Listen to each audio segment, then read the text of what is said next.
तो भाइयों और बहनों, अब हम आपको बताएंगे लेन देन का हिसाब किताब रखने के लिए हमें क्या क्या दस्तावेज या डॉक्यूमेंट रखने चाहिए।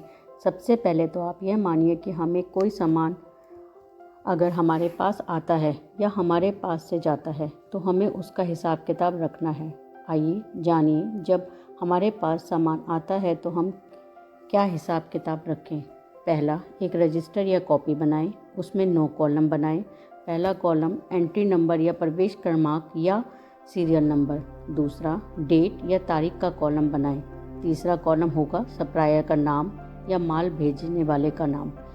चौथा, बिल नंबर। पांचवा, बिल की तारीख। छठा, आए हुए माल का नाम। सातवां, माल की मात्रा या क्वांटिटी। आठवां, बिल की टोटल राशि। और नौवां, रिमार्क्स या आपकी टिप्पणी। ये 9 कॉलम के साथ आपका रजिस्टर या कॉपी कुछ ऐसे दिखेंगे। जब भी कोई सामान आपके पास आए तो आप इस रजिस्टर में एंट्री करें। साथ ही साथ उस एंट्री का नंबर उस बिल पर ज़रूर लिखें। यदि आपको सामान कच्ची पर्ची पर या चालान पर भी मिलता है तो भी आप एंट्री ज़रूर करें। ऐसा करने से आप जान पाएंगे कि आपके पास माल कब कब और कितना आया। अगर आपके पास कोई बिल आ जाता है तो आप एंट्री नंबर से समझ जाएंगे कि माल आपके पास आया या नहीं।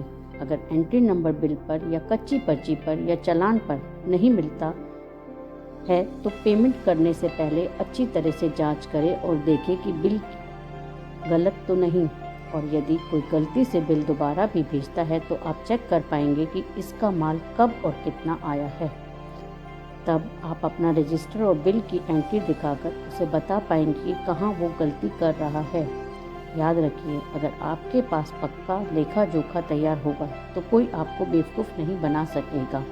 नहीं तो बहुत से चालाक लोग आपका फ़ायदा उठाएंगे और आपके व्यापार में नुकसान होगा।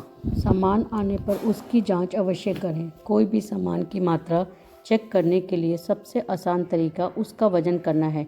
यदि आपके पास तराजू या आसपास कांटा है तो वजन अवश्य करवाएं, नहीं तो सामान की गिनती अच्छे से करें। आइए अब देखें कि हम बाहर जाने वाले सामान का हिसाब किताब कैसे रखें। इसमें हमारे पास 10 कॉलम होंगे। इसके लिए भी आप एक अलग रजिस्टर या कॉपी बनवाएं। उसमें 10 कॉलम बनाएं। पहला कॉलम एंट्री नंबर या क्रमांक या सीरियल नंबर। दूसरा, डेट या तारीख का कॉलम बनाएं। तीसरा कॉलम होगा कस्टमर का नाम या माल पाने वाले का नाम। चौथा, बिल नंबर। पांचवा, बिल की तारीख। छठा, जाने वाले माल का नाम। सातवां, माल की मात्रा या क्वांटिटी। आठवां, बिल की टोटल राशि। नौवां, गाड़ी या वाहन नंबर जिससे सामान भेजा जा रहा हो। और 10वां, माल ले जाने वाले का नाम और फ़ोन नंबर। यहाँ भी आप याद रखिए, हर माल जो बाहर जा रहा है उसकी एंट्री जरूर करें। माल भेजते समय ले जाने वाले के दस्तखत जरूर करवाएं और उसके नाम, फ़ोन नंबर आदि को नोट करें। यहाँ पर भी अगर माल कच्ची पर्ची या किसी और तरह से भेजा जा रहा है तो भी आप एंट्री जरूर करें। महीने के आखिर में आप इसे अपने बिल बुक से मिलाएं और चेक करें कि कोई माल का बिल छूट ना गया हो। इसी तरह आप एक रजिस्टर रखें जिसमें आपके पास काम करने वालों के आने जाने का टाइम लिखें। यकीन मानिए, तनख्वाह देने के समय किसी को याद नहीं होता कि उसने छुट्टी कब ली। इसलिए आप अटेंडेंस रजिस्टर बनाएं और व्यक्ति जो आपके यहाँ काम करता है उसे आने और जाने का समय लिखकर एंट्री करने के लिए कहें। आखिर में हम ऐसे चीज़ पर आते हैं जो बड़ी बड़ी कंपनी बड़े बड़े नाम को कर कुछ ऐसे करने के प्रयास करती है जिसे वो अपने ग्राहकों के साथ रिश्ता मजबूत कर सके। इसे वो CRM यानी कस्टमर रिलेशनशिप मैनेजमेंट कहते हैं और इसे करने के लिए करोड़ों रुपए कंप्यूटर सॉफ्टवेयर पर खर्च कर देते हैं। इसे सीधे सीधे देखें तो कस्टमर की ज़रूरत, कस्टमर की हर छोटी से छोटी बात वो इन सॉफ्टवेयर की मदद से रिकॉर्ड करने का प्रयास करते हैं।